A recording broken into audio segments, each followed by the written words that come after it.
Tell me about it at the end of the third set, too. I mean, up 22-20, just energy seemed to change. What happened from your perspective at the end of that third set?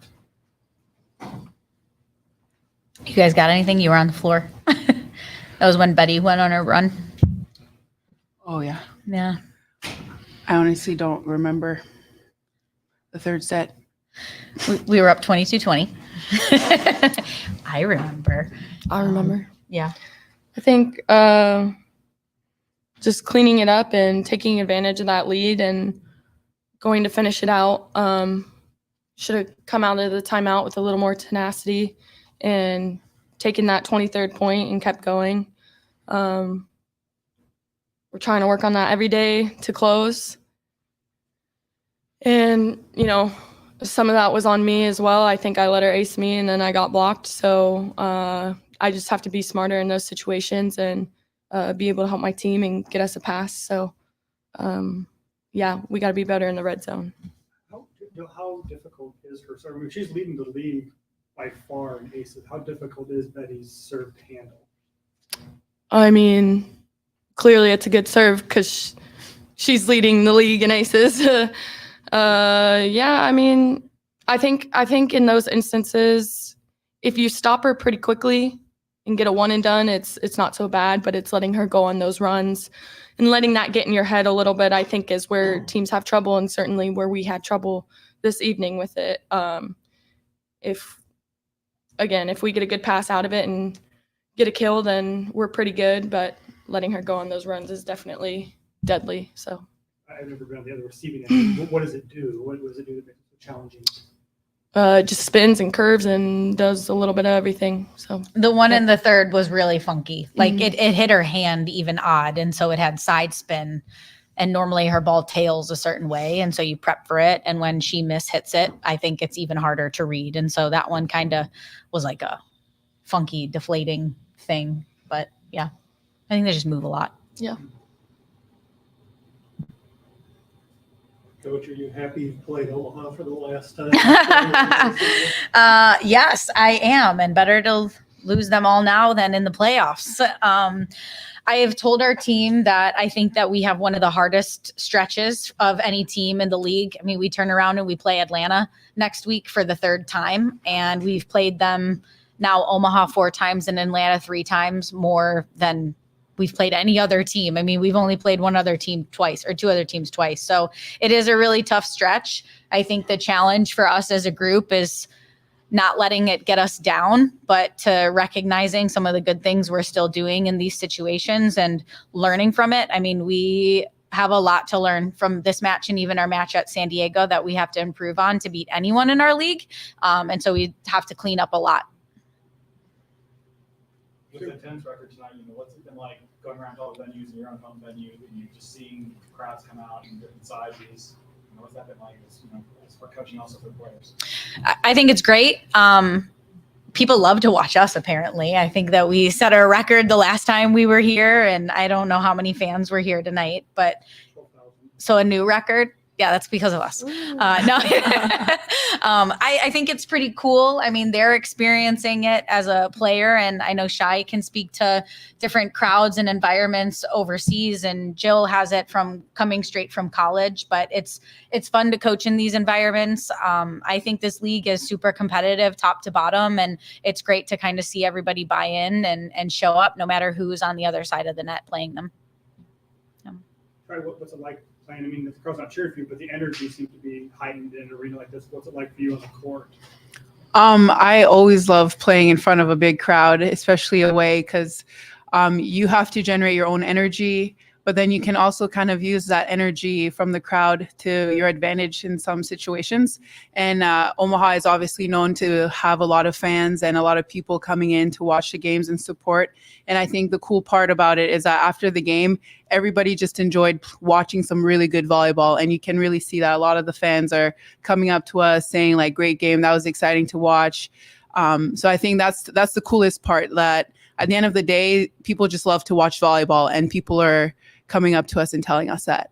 You started talking in your own cheering section out there. What What was that? How'd that come about? What was that like? Well, while we were flying from, I think, Salt Lake City to Omaha, I was sitting beside this lady, and we talked for the whole 2 hours. And I pretty much got her phone number, and I told her I'd send her some tickets for her and her family. So like 7 of them came over, and she brought me flowers, and they were like, "This was so exciting! Like I didn't know we had this in town. Like we're gonna come more often." So it's pretty cool to just be able to share with everybody like the thing that we love the most, and to be able to bring in some new fans and show people that like, hey, this is right in your backyard. So it's pretty cool that she came over. Jill, what's it been like for you playing? I mean, you played here in the NCAAs for Arkansas. What's it been like coming back and grasping that volleyball environment?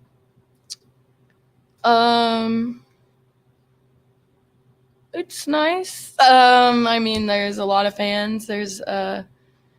They're really actually tend to be kind of quiet for a crowd of 12,000, just because they're so knowledgeable about the sport, which is pretty cool. You know, they know what they're talking about, and that's pretty cool that they're locked in like that.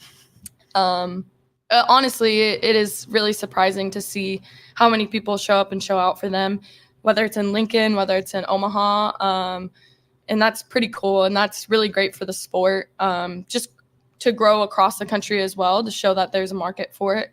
So yeah, it's been pretty cool to set a record here and then set another record here. So again, just showing that people will show up. If you make it, people will come. So really cool. Any more questions? Thank you. Thank you.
2-1 victory over the Orlando Valkyries, including a U.S. attendance record 12,090 people today.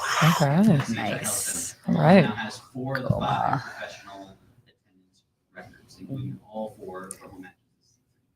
Joining us to talk about that is head coach Laura Kuhn, along with outside hitter Betty Dela Cruz and libero Kendall White, who tied a season high 23 hits. Okay.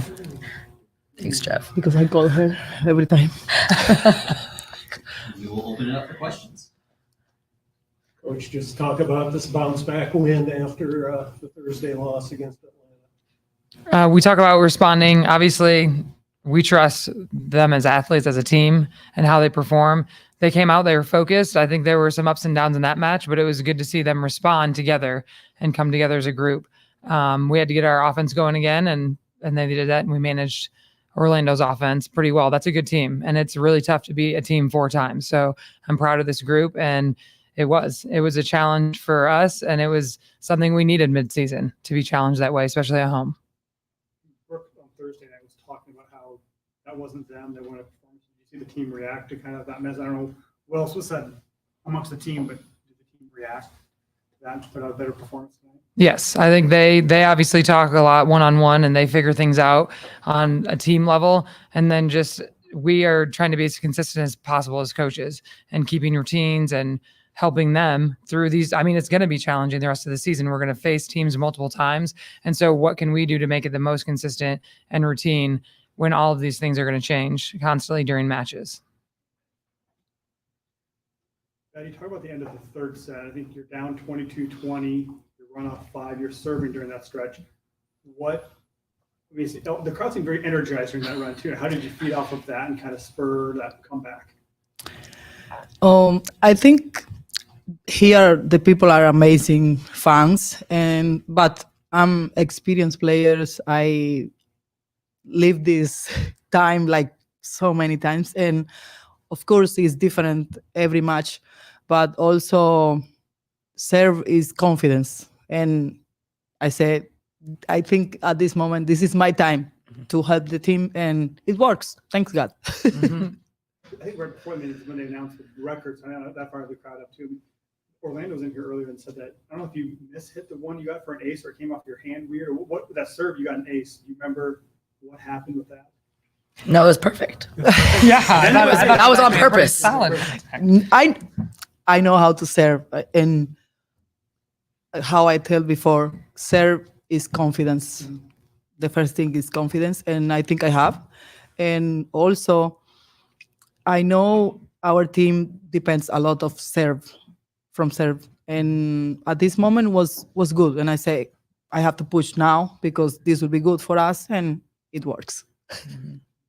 And from a player's perspective, just talk about bouncing back from 2 nights ago and really bringing it tonight. Yeah, I mean, obviously Atlanta's a great team. I mean, we were tied for first when we played them, so we knew it was going to be a hard match. And I think coming into this game, we played Orlando a lot coming in like these last couple of games. So we know them really well. And like Bird said, it's hard to play teams that you know really well because rallies are lasting, their tendencies. So we knew we were going to have to fight. And I told Betty after that game, I think she brought some serious energy, but I think we just came together tonight. And I think when it got difficult and it got hard and we gave them that set or they won that set, I think we came together instead of like yesterday or 2 days ago, we kind of dispersed. Like tonight, we brought it together. And I just think that was amazing. And it shows our character building as a team.